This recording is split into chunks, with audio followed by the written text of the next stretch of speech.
to accommodate the changes due to growth. So what I thought we would do today is to have more or less a roundtable discussion to discuss some of the issues related to what the county is seeing related to over populated schools and some things that Dr. Cash has, and then we will make some assignments related to items that we would like to have to discuss at our next meeting. So I'm going to start with Dr. Cash, and then we will start, after Dr. Cash speaks, we'll start to my right with Commissioner Blake and just go along the podium and let everyone share what their thoughts and plans are or ideas related to this committee. I would ask that when you speak that you make sure your microphone is on because our meeting is being broadcast on the commission Facebook page and the county's Facebook page. Dr. Cash? Thank you so very much. I did want to say that this is in preparation for the future and looking at where the population is growing the most. We in Bradley County are seeing a lot of developments go up, and for every development, I think it's like 1.2 child per household. So we know we're growing. Evidence of growth this year alone. We have a projection of 200 more students than we previously had last year, and so we know it's coming. And our hot spots seem to be in the Hopewell Prospect area right now, but I'm also seeing growth in the Waterville area and in the north area. So I think that begs us to look at what is planned for population growth, and then where are those places hitting so that we can plan for the future instead of waiting until it's on top of us and we are having to do things we wouldn't want to do. You don't want kids in portables if you can prevent it. Of course, we always look at, is there a way to rezone that can take care of some of those populations? That's always our first option, is to see, do we have low here and high here where we can rezone? But what I'm seeing right now is a trend in increasing students at every school.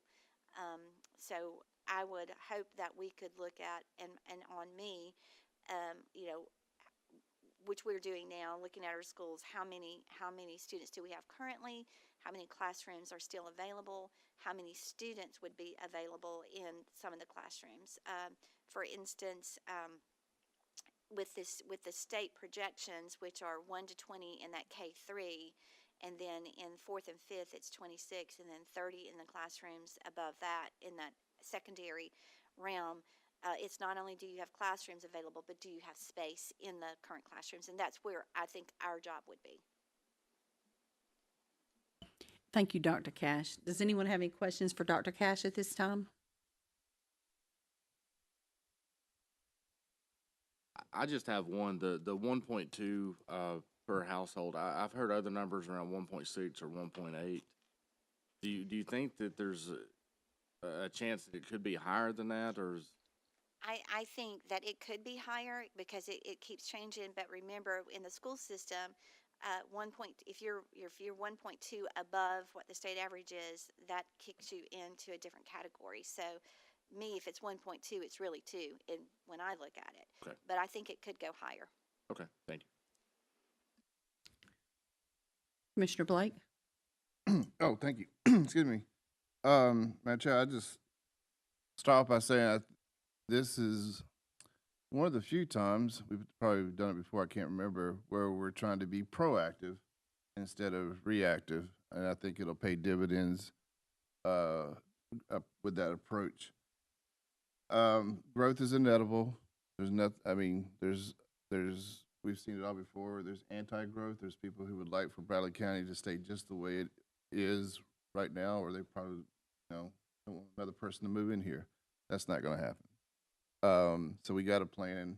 Some of the questions I guess we, over the course of time, need to answer or at least address is it beneficial to expand existing schools to meet the need, or do we need a new school? If we need a new school, what level? Elementary, middle, high school?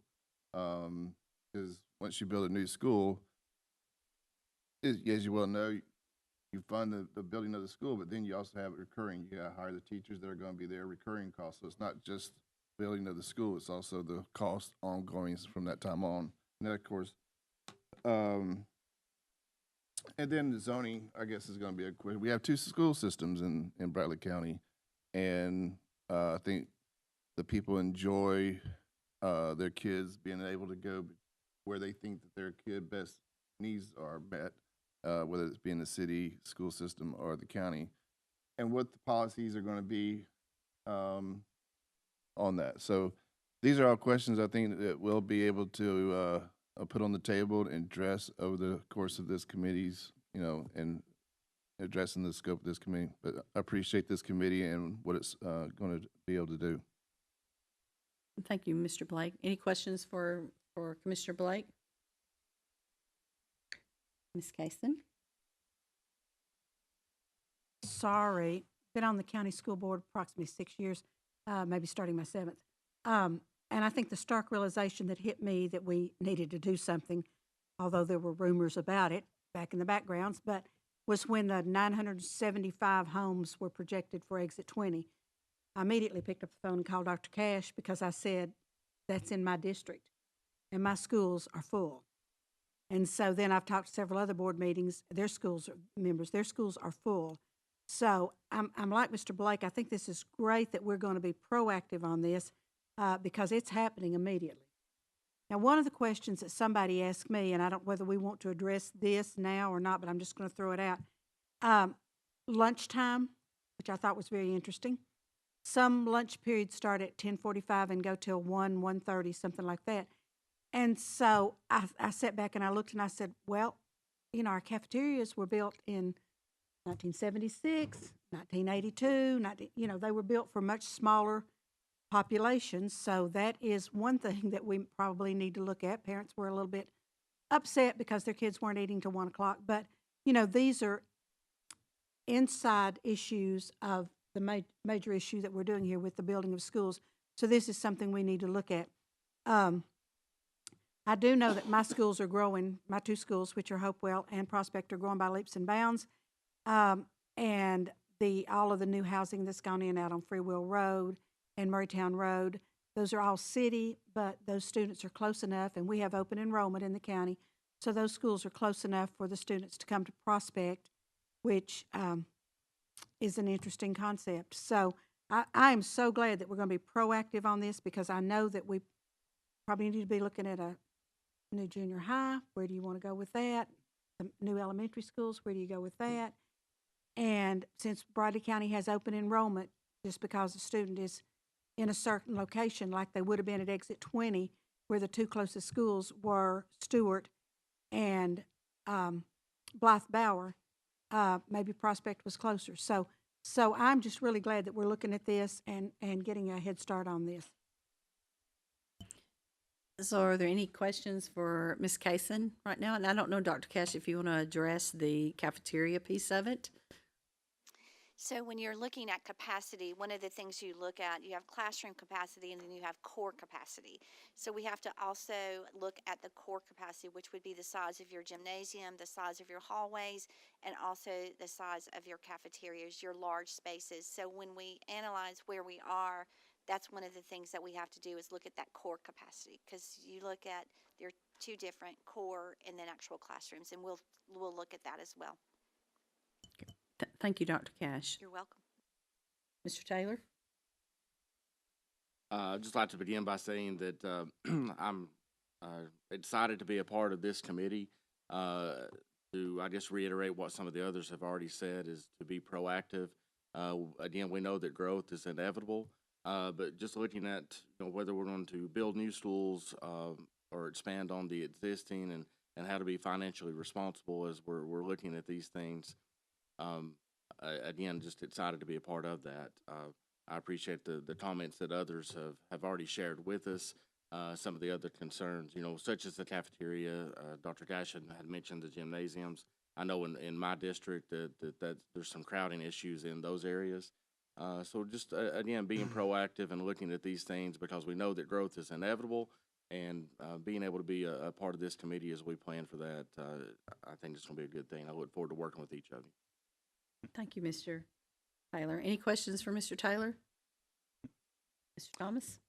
Yeah, I'm glad to be on this committee as well.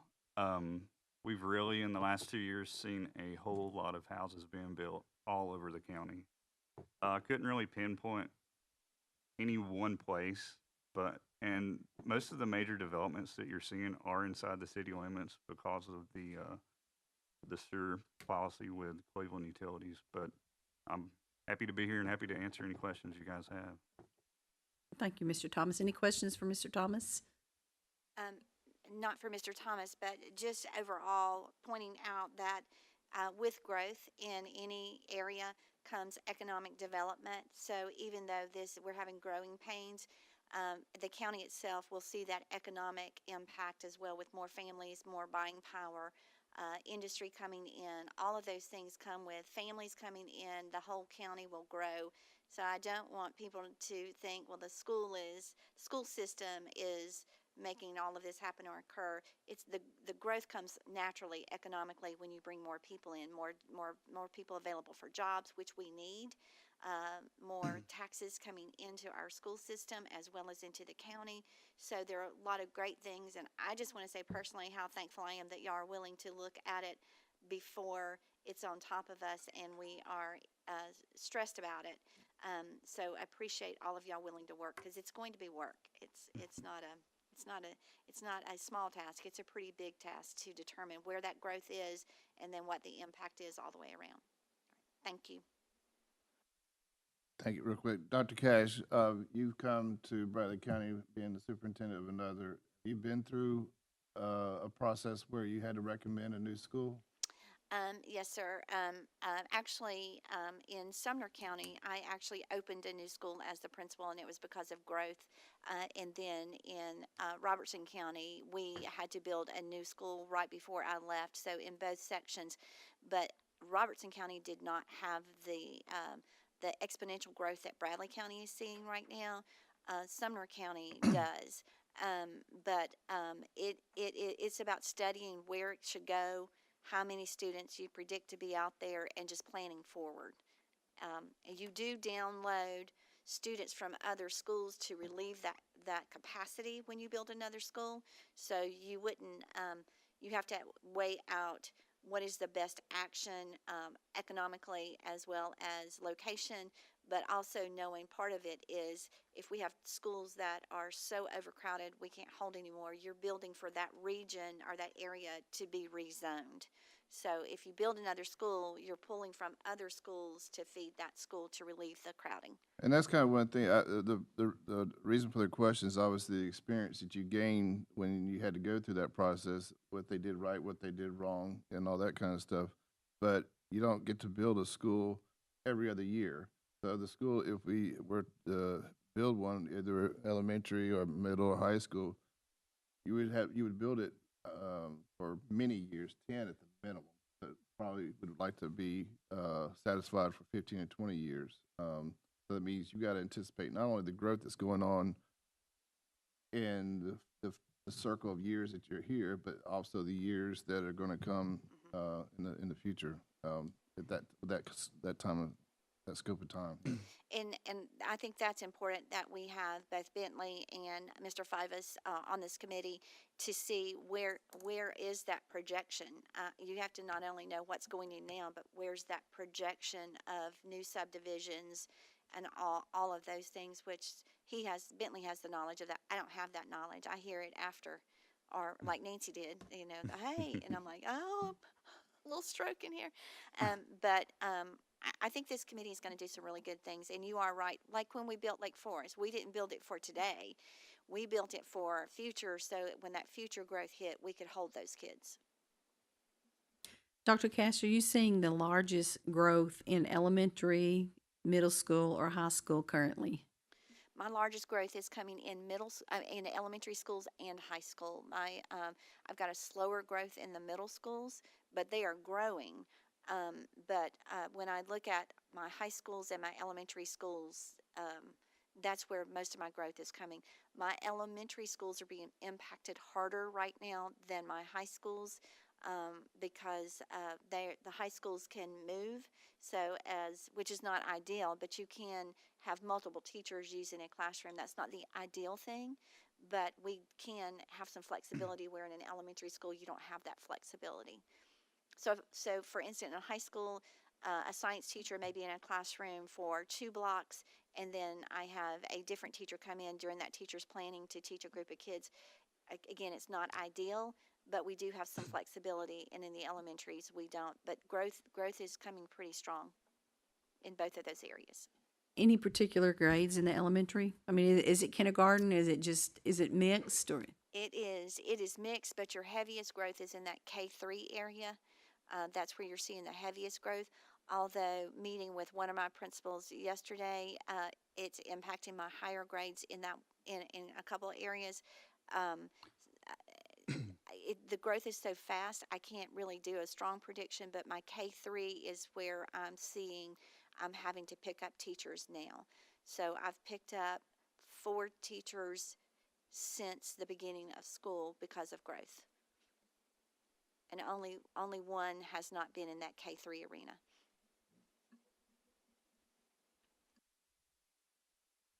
Does anyone else have questions for Dr. Cash? Thank you, Commissioner Cry, for joining us. Commissioner Cry currently serves as the chair of the Education Committee. I don't know if you would like to add anything, Commissioner Cry, to the discussion. We're just having a roundtable discussion about what we see or hope to see come from the fruits of this committee. Thank you. I think Dr. Cash she and I have spoken at length, and I feel that she's right on top of it, and I'm comfortable with what she said because I was somewhat familiar with what she was going to say. I'd just like to point out to everyone it's much cheaper on the taxpayer to expand an existing school than it is to build a new one. It worked out great on Michigan Avenue and North Lee, and really, I think we have a situation that's coming up pretty quickly. Prospect, Hopewell, and Michigan Avenue, the population density is there. I was supposed to have had a shot in my hip, but my sugar level was too high, so they didn't give it to me. That's why I was able to make it. But thank you for given me the opportunity. Commissioner Blake?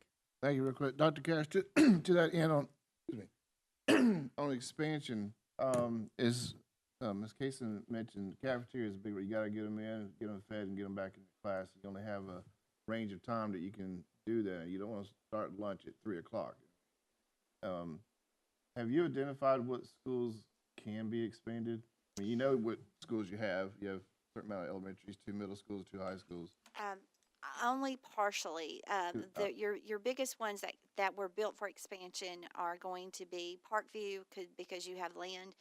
You could most likely look at Waterville to expand. That's at your elementary level. You have, again, you go back to that core capacity, so we'd have to analyze the core capacity for both Hopewell, Prospect, and Michigan Avenue. And I think you might have the core capacity at Michigan Avenue. I do not think you have it at Hopewell. So you'd have to expand both the gymnasium as well as the cafeteria.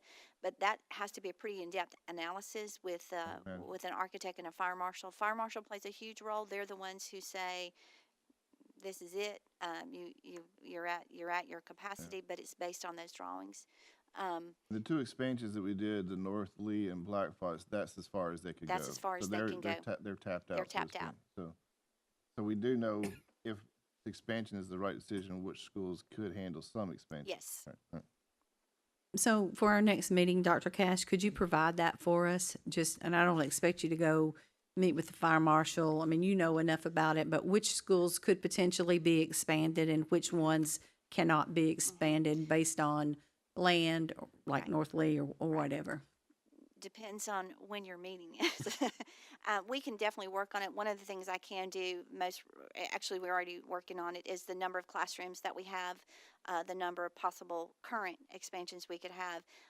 I would really like to have to get an architect involved with measuring the capacity of the gyms and the cafeterias, and how much land we have available. But if you give me enough time, I can get it. If you're giving me weeks, I don't think I can get it done. So Well, I don't think, I think we have plenty of time. I don't think we have I don't think this is just a 3-month committee. So I think we have if you want plenty. it next month, I would have to tell you no. Yeah, I think we have plenty. Yeah, maybe by the end of the year. I mean, I don't see us meeting monthly or anything like that right now. I think the first part of this meeting, the first few months is going to be a lot of theory and data gathering. Right. Is what I believe. I will be glad to take it back to my board, because we may have to pay a fee to have it analyzed, but it would be well worth it. But that would be a board decision. I don't think, I mean, both Ms. Casson and Mr. Taylor are there. I think they could carry that to the board as a request, and we could get that done. Okay. Another bit of information that I would like to see as a part of this committee is school enrollment at each of your schools. And I would like to see that broken down by students that are enrolled in a particular school that are in zone, students that attend a particular school that are out of zone, but they're county students, and then city students who are attending county schools. So each school would have 3 different levels of their population, if that makes sense. And I don't know if there's others that have requests of information that they would like to see on this committee. Mr. Taylor?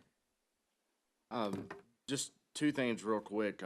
One of which you had mentioned that Parkview, in the 4th district had room for expansion, but I believe that Taylor as well. I think Mr. Stepp had donated some land out there. So just a note on that. And then also you had made mention of portables, which we all know that we don't want to do that, but currently, are we using portables, and kind of to what extent, or which campuses are using those? Would that be something we could look at? Yes, we do not have a lot of students in portables because they are not the safest that you can have, but we will analyze that. We moved away from that a long time ago. Actually, prior to me, that was one of the goals, is to get rid of the portables. And when Mr. Blake mentions expansion in other school districts, that was one of the reasons that we did build a school in Robertson County, is to get rid of the portables, because we had too many kids in portables, and they're just not as safe as they should be.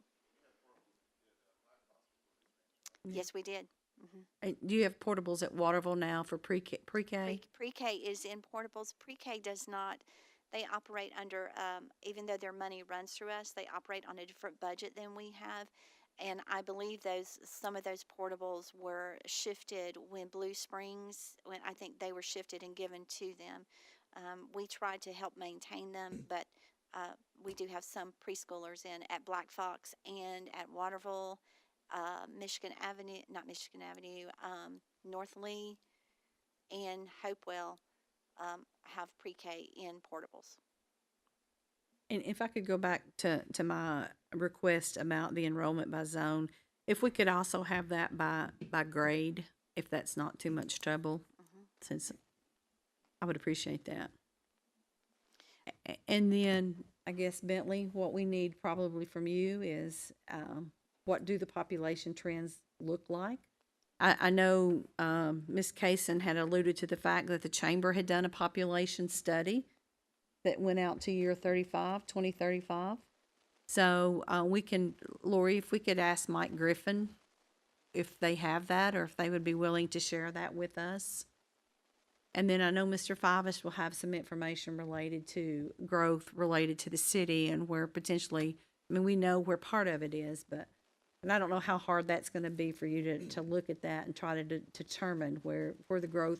We can look at historically where it has been, and I think that's a good idea of probably where it's going to continue. And I agree with you, most of it's probably going to be in the city just because of the services that the city provides. So. had a ton of houses built in the last 2 years, though. More so, I've been here 10 years and I haven't seen anything like this. I know. But it's really not in just one spot. I mean, it's all over the county.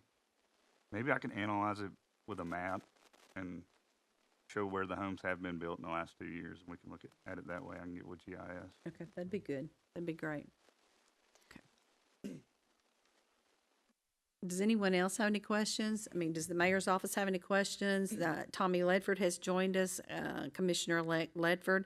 I don't know, Josh, if you or Mr. Ledford have any questions that you would like to ask regarding the population trends?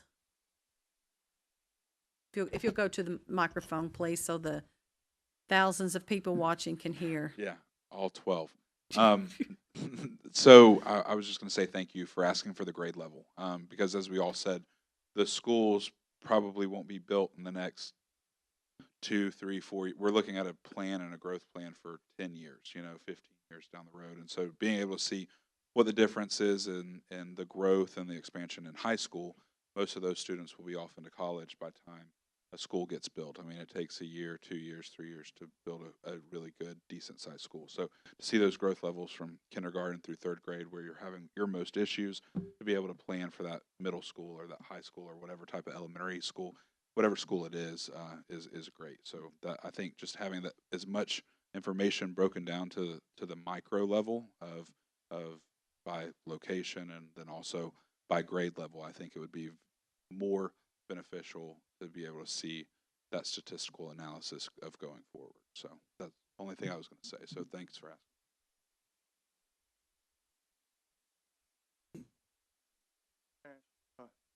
I would just like to know accurate count on portables, how many are used with students? I can tell you where my pre-K is. We only had one portable in use, and that was at Walker Valley High School. But I do not have as far as the use, and that's what we're looking at now. But you have a portable at Waterville, but not in use with students. So, Yes, sir. It has Okay. pre-K in it. so no students in any portables at all. We would have to check that to verify. Okay, thank you. Thank you. Are there any other questions? One quick one, Dr. Cash, that's more a statement question. The state of Tennessee feels like it's the county's responsibilities for brick and mortar, Yes. for the most part, but from my understanding, the formula that they're working on in the General Assembly, and they'll come to session this January, they're gonna take up what they started, I guess, in the past, as the new formula with the number of students. I guess that the clarification is that they expect the counties, if you were to say we need a new school, the General Assembly is not gonna come in and say, here's the money or anything like that. They're gonna say, county commission, fund your new bricks and mortars, but the state will then pick up the new student counts and stuff like that. I'm But not they 100%. lag a year or two. Right. I'm not 100% sure how that's going to roll out. They're still looking at those rules and regs. But they have something in there for fast-growing districts. I'm not sure if we qualify for a fast-growing district, but it would be to utilize for hiring new teachers and the needs in the school system. I don't think they're changing the formula as far as brick and mortar. Okay.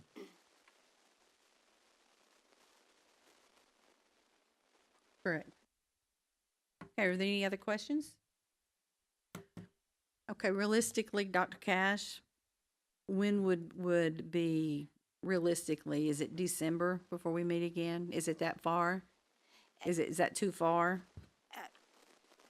Is it January?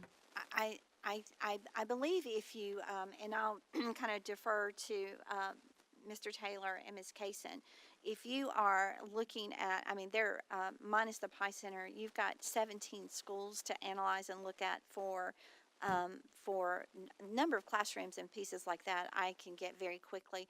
The documents that we pulled for the load, the capacity load, were so old that it's time to renew those and do those. So some of it would depend on how fast the board could actually, one, approve a study. So I'm thinking January may be a better time rather than December. Okay, so maybe you and I will touch base toward the end of this year, and if we think it's doable in January, we'll set something, and Yep. if not, we'll have, Lori send something out to this committee, and then we will meet as soon after the first of the year, January, February, that makes sense. I mean, we don't want to put a tremendous load on you all, but a lot of the information does have to come from you and from Bentley.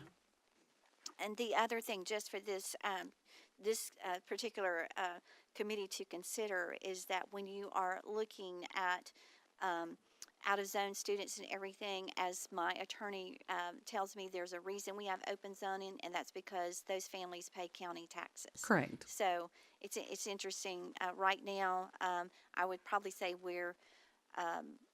we've got students that are from the county schools that are in the city schools. So I could work with Dr. Dyer and see maybe what he had as far as that Okay, crossing over. perfect. Okay. Any other questions? So we'll just look to reconvene sometime after the first of the year, and we'll set that meeting sometime in December and work with everyone's schedule. Okay? All right. Meeting adjourned. Thank you for being here